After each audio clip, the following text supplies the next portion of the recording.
नमस्कार, मैं श्वेता और आप देख रहे हैं आपका अपना चैनल द इंडिया मूव्स। अचानक एक रात पाकिस्तान के आतंकी ठिकानों पर आग बरसने लगी। आसमान से गिरते बम, रडार स्टेशन तबाह, एयरबेस खामोश। ये सब एक गुप्त भारतीय मिशन ऑपरेशन सिंदूर का हिस्सा था, जिसे भारत ने इजराइल की मदद से अंजाम दिया।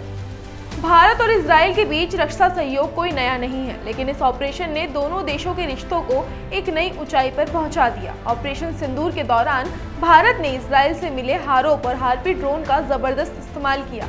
हारोप ड्रोन अपने आप टारगेट खोज कर उस पर विस्फोट करता है, जबकि हार्पी एक खास एंटी रेडिएशन ड्रोन है जो दुश्मन के रडार को निशाना बनाता है। 6-7 मई की रात को भारतीय सेना ने इन ड्रोन के जरिए पाकिस्तान और पीओके में कई आतंकी ठिकानों को मिट्टी में मिला दिया।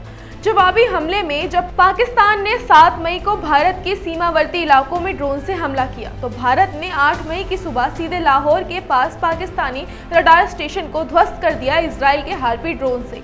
इतना ही नहीं, भारत ने 9-10 मई की रात पाकिस्तान के 11 एयरबेस पर हमला करते हुए इजराइल की रैम्पेज मिसाइल का भी उपयोग किया, जो एक long range precision strike missile है। खासकर पाकिस्तान के मुरीद एयरबेस पर स्थित underground command and control centre को इसी मिसाइल से उड़ाया गया, जहां से पाकिस्तान भारत पर ड्रोन हमले की योजना बना रहा था।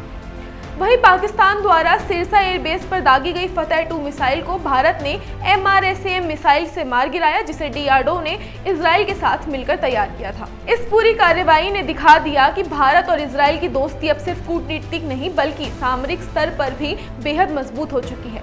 इसी बीच एक और बड़ी खबर सामने आई, जब इजराइल ने भारत से हथियारों की खरीद शुरू कर दी। पुणे की प्राइवेट कंपनी NIBE लिमिटेड को इजराइल से करीब 150 करोड़ रुपए का ऑर्डर मिला है, जिसमें यूनिवर्सल रॉकेट लॉन्चर की सप्लाई करनी है, जिनकी रेंज 300 किलोमीटर तक है। ये वही प्रकार के रॉकेट लॉन्चर हैं जिनका इस्तेमाल भारतीय सेना ने ऑपरेशन सिंदूर में किया था। इससे भारत की रक्षा इंडस्ट्री को भी अंतर्राष्ट्रीय पहचान और विश्वास मिला है।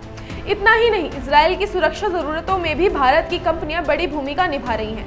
पिछले साल जब हमास ने इजराइल पर हमला किया और उसे अचानक बड़ी संख्या में ड्रोन की जरूरत पड़ी, तब गुजरात की एक भारतीय कंपनी ने इजराइल के लिए 10,000 ड्रोन तैयार करने की जिम्मेदारी ली। इस कदम से साफ है कि अब भारत सिर्फ रक्षा सामग्री का खरीदार नहीं बल्कि सप्लायर भी बन चुका है।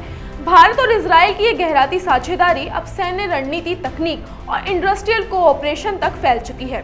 ये कहानी न सिर्फ दो देशों की दोस्ती की मिसाल है, बल्कि भारत की बदलती वैश्विक भूमिका की भी पहचान है। आज के लिए इतना ही। फिलहाल ऐसी ही ताज़ा खबरों के लिए देखते रहिए द इंडिया मूव्स, और वीडियो पसंद आई हो तो लाइक और शेयर करना ना भूलें।